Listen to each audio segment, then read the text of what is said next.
News every 15 minutes, weather every 10, and sports twice an hour. Newstalk, KGVO, AM 1290 and 98.3 FM. You're listening to Montana Morning with Peter Christian. For the 16th year, Missoula never forgets 9/11. Good morning, everyone.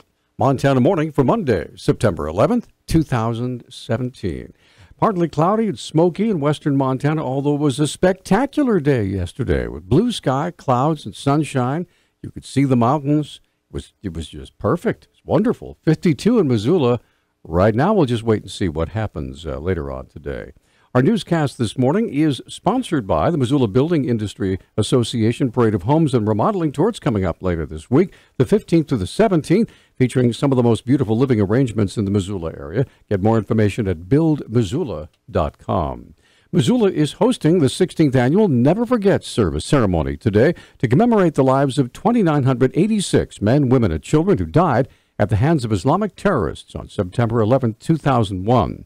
Here's spokeswoman Susan Campbell-Renaud. We are going to have a service at Rose Memorial Garden, which, of course, is on Brook Street in Missoula, starting at 7 p.m.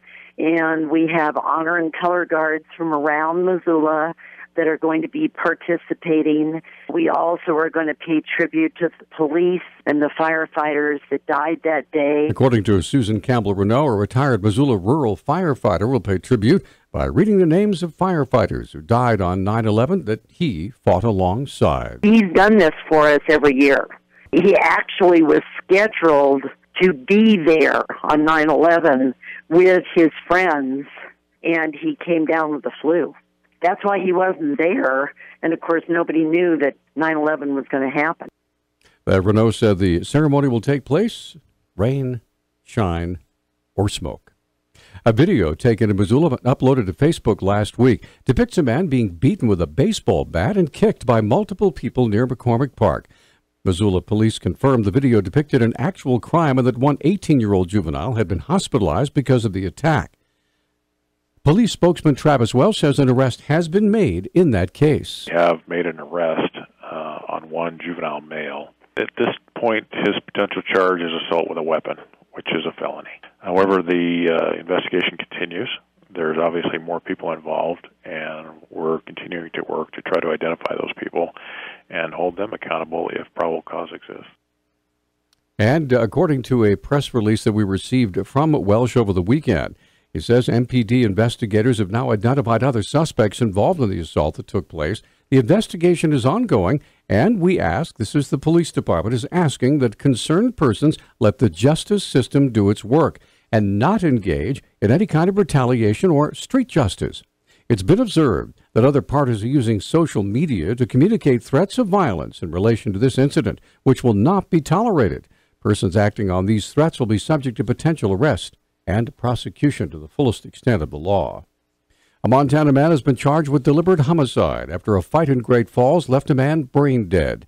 Darion Tyler Douglas was charged Friday with deliberate homicide or an alternative charge of felony negligent homicide. Douglas initially was charged with felony aggravated assault after police responded to a report of an unconscious man. Court records say the victim, identified by the initials ML, was considered legally dead on Thursday. District Judge John Parker said Douglas's bail of $250,000 during his initial court appearance on the homicide charge on Friday.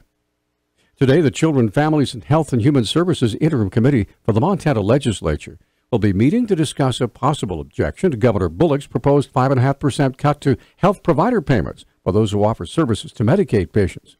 Consumer Direct Personal Care Chairman Bill Woody said the cuts will lead to reduced services. We employ about 15,000 people in 13 other states, and we're located here in Montana because I live here, not because of the business in Montana. Frankly, this cut is going to make us seriously reconsider what kind of services and supports we offer in Montana, because it is, frankly, the most draconian of all the states that we operate in toward health and human services.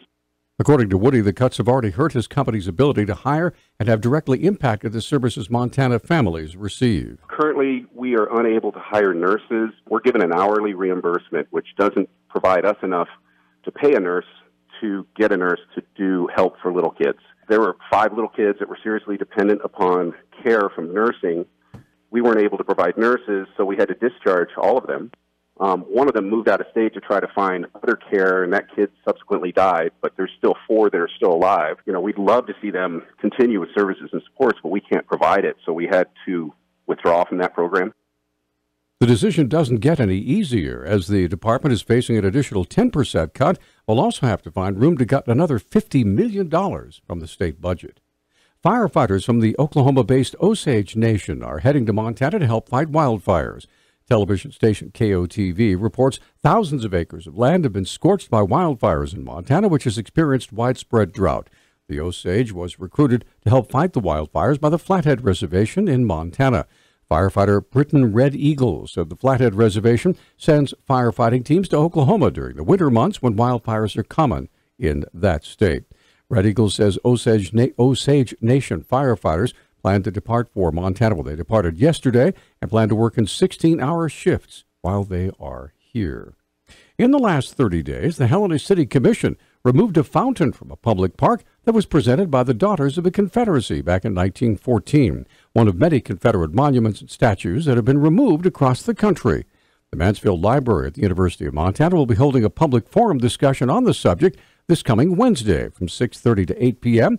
Assistant Professor and Web Services Librarian Jackie Wilkinson explained the purpose of the forum. Why we need to keep having these conversations about why it is offensive and wrong to have our nation's history portrayed in such a narrow way, and a way that is should be offensive to all Americans, but is particularly offensive to people of color in this country. Wilkinson explained why there is no one on the panel who supports the retention of such monuments. Confederate monuments continue some of these hateful messages towards people of color, and that they need to come down and they need to be considered differently than how they are in public spaces. So while I encourage anyone of any background to come, know that is not a viewpoint that we consider to be a valid counterpoint to the panelists that I have described. Wilkinson asked anyone who attends will be respectful of the discussion. The forum will be held in the East Faculty Office area on the main level of the Mansfield Library. The event is free and open to the public.